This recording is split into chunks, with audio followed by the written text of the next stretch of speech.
پاکستان کا ایک ایسا پل جو 20 سال تک ایک وسیع و عریض جھیل کے عین وسط میں ادھورا کھڑا رہا، نہ آگے بڑھا نہ پیچھے ہٹا۔ انجینئرز کام چھوڑ کر چلے گئے، پیسہ ختم ہو گیا اور مقامی لوگ مایوس ہو چکے تھے۔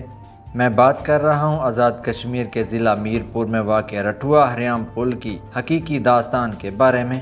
20 سال کی تاخیر، ٹوٹے ہوئے وعدوں، سیاسی لڑائیوں اور انجینئرنگ کی بڑی ناکامیوں کے بعد یہ پل آخرکار مکمل ہو چکا ہے۔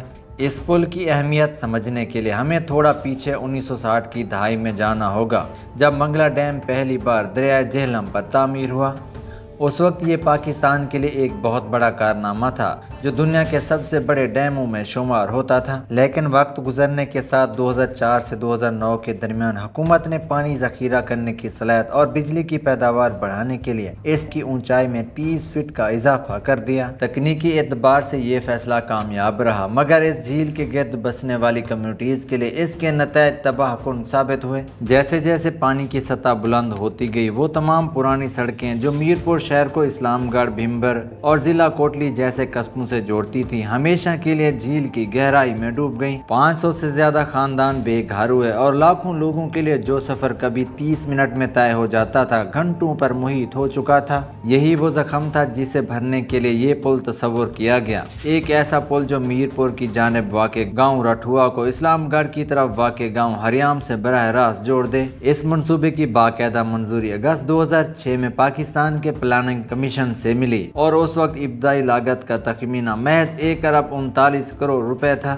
فنڈنگ حکومت پاکستان، آزاد کشمیر اور واٹر اینڈ ڈیولپمنٹ اتھارٹی وابڈا کے درمیان ایک سہ فریقی معاہدے کے تحت آئی، اور خاص بات یہ ہے کہ یہ رقم منگلا ڈیم رائزنگ پروجیکٹ کے حصے کے طور پر فراہم کی گئی۔ یعنی یہ پل دراصل انہی متاثرہ کمیونٹیز کے لیے دیر سے آنے والے انصاف کی علامت بھی تھا، جن کی زندگیاں ڈیم کے توسیع منصوبے نے پہلے ہی بدل کر رکھ دی تھی۔ اگرچہ 2006 کو اکثر اس کی تعمیر کا سال کہا جاتا ہے، مگر باقاعدہ ٹھیکہ دراصل اگست 2011 میں دیا گیا، ایک ایسے مشترکہ ادارے کو جو چینی انجینئرنگ کمپنی ینجیانگ روڈ اینڈ برج گروپ سے منسلک تھا، اور جھیل کے اوپر اصل تعمیر 2013 تک شروع ہی نہ ہو سکی۔ ابتدائی برسوں میں کام میں نمایاں پیش رفت ہوئی۔ 2013 سے 15 کے درمیان جیو ٹیکنیکل کام، گہری پائل بنیادوں اور تقریباً 4 کلومیٹر کی رسائی سڑکیں مکمل ہوئیں۔ جھیل کے کم گہرے حصوں پر کنکریٹ کے ستون اور ڈیک کامیابی سے کھڑے ہو گئے، اور یہ کنکریٹ ڈیک دونوں کناروں سے آگے بڑھتا رہا۔ پیش رفت بالکل حقیقی اور مستحکم لگ رہی تھی، اور 2010 کی دہائی کے وسط تک پل کا تقریباً 90% ڈھانچہ مکمل ہو چکا تھا۔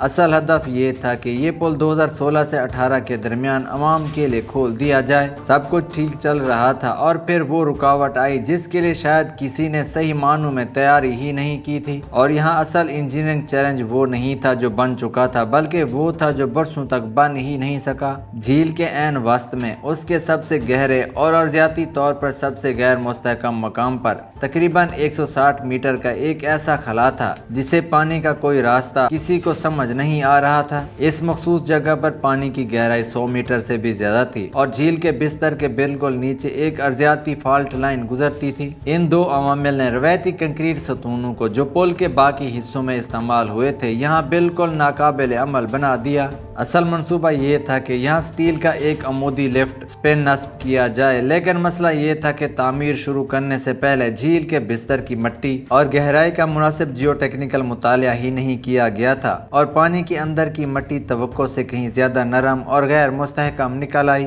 چنانچہ جب ٹھیکیدار کا لایا ہوا سٹیل کا ڈھانچہ ٹیسٹ کیا گیا تو وہ بوجھ برداشت کرنے اور حفاظت کے اہم ٹیسٹوں میں بری طرح ناکام ہو گیا، اور اس ناکامی کے بعد جو ہوا وہ پورے معاملے کا مکمل انہدام تھا۔ حکومت، وابڈا اور ٹھیکیداروں کے درمیان شدید تنازعات پھوٹ پڑے کہ بالکل نئے ڈیزائن کا مالی بوجھ آخر کون اٹھائے گا۔ یہ اختلافات حل کے بغیر چلتے رہے، اور آخرکار چینی ٹھیکیدار لاجسٹک اور مالی پیچیدگیوں کا حوالہ دیتے ہوئے کام ادھورا چھوڑ کر چلا گیا۔ منصوبے کی فائل آزاد کشمیر حکومت، وابڈا اور وفاقی وزارت امور کشمیر اور دیگر اداروں کے درمیان گھومتی رہی، اور کوئی بھی ادارہ حتمی ذمہ داری قبول کرنے کو تیار तैयार न था। इसी इदारा जाती बेहिसी ने इस पुल को सालों तक मुंजमद रखा, जबकि जिन कम्युनिटीज के लिए ये बनाया जाना था वो हर रोज इसकी कीमत चुका रही थी। 1 अरब 39 करोड़ रुपए का इब्तदाई बजट वक्त के साथ मुकम्मल तौर पर पहचान से बाहर हो गया। करेंसी की शदीद कदर में कमी, बढ़ती हुई महंगाई और मुकम्मल तौर पर नए डिजाइन की जरूरत ने लागत के तखमीनों को मुसलसल ऊपर धकेला, यहाँ तक कि एक मौका पर यह तखमीना 17 अरब रुपए तक जा पहुंचा। जरा सोचिए,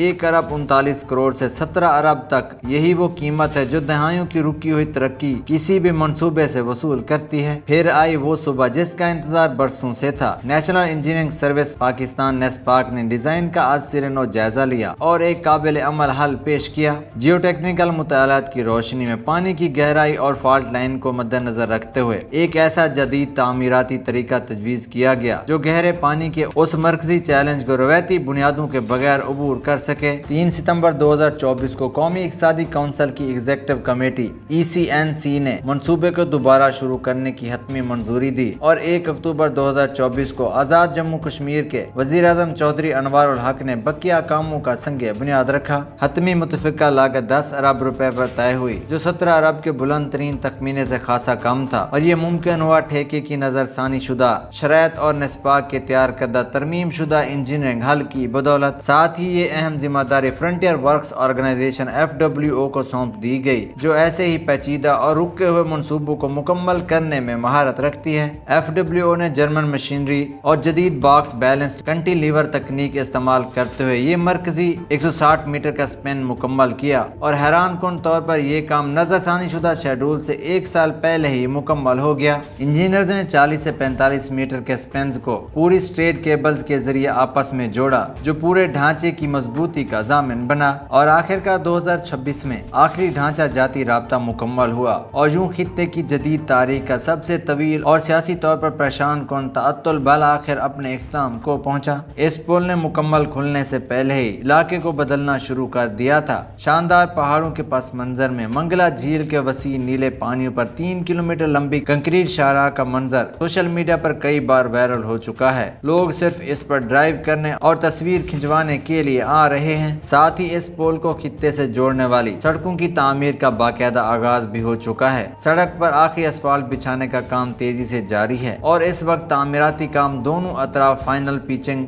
रोड मार्किंग और रसाई वाली सड़कों को चौड़ा करने पर मरकूज है। ये पुल मीरपुर शहर और इस्लामगढ़ के कस्बे के दरमियान एक सीधा और तेज रफ्तार रास्ता फराहम करता है, जैसे सफरी फासला 29 किलोमीटर के तवील चक्कर से कम होकर पानी के ऊपर से सिर्फ 7 किलोमीटर रह गया है। मीरपुर और इस्लामगढ़ के दरमियान सफर करने वाले मुसाफिरों का कीमती वक्त अब बच जाता है, और वो तवील सफर जो कभी घंटों लेता था अब महज चंद मिनटों में तय हो जाता है। ये पुल जिला कोटली के जनूबी हिस्सों और सब डिवीजन डडियाल की तरफ ट्रैफिक के बहाव को नुमाया तौर पर बेहतर बनाता है। हालिया कामों के दौरान पुल के मरकजी स्पेन पर ट्रैफिक की हमवार आमदोरफ्त यकीनी बनाने के लिए इंजीनियरिंग टीमें हाल ही में मुकम्मल होने वाले हिस्सों और एक्सपेंशन ज्वाइंट्स पर वजन और साख्त की मजबूती की टेस्ट भी करती रही हैं। पुल के ऊपरी हिस्से पर हिफाजती बैरियर्स, पैदल चलने वालों के लिए रास्ते और लाइट्स लगाने का काम भी मुकम्मल कर लिया गया है। ये पुल अब सिर्फ एक राब्ता सड़क नहीं रहा, बल्कि मंगला झील के गिरदो नवाह में सेहत के नए रास्ते खोलते हुए एक खूबसूरत सियाहती मकाम का दर्जा भी इख्तियार कर चुका है, और इसके असरात अब भी वाज़े तौर पर नजर आने लगे हैं। पुल पर वाटर स्पोर्ट्स और बोटिंग टूरिज्म को फरोग मिलेगा, क्योंकि झील का खूबसूरत मंजर अब करीब से देखा जा सकेगा। दोनों दाखिली मकामात के करीब छोटे कैफेज और तफरीह जगहें उभरने लगी हैं। मकामी इंतजामिया पार्क्स और व्यू पॉइंट्स बनाने के मंसूबे पर काम कर रही है। इस्लामगढ़ और आसपास के इलाकों में जमीनों और जायदादों की कीमतें पहले ही आसमान को छूने लगी हैं। तकमील के बाद से अब तक इन इलाकों में जमीन की कीमतें 30 से 50% तक बढ़ चुकी हैं, जो एक वाज़े माशी बूम की निशानदही करती है।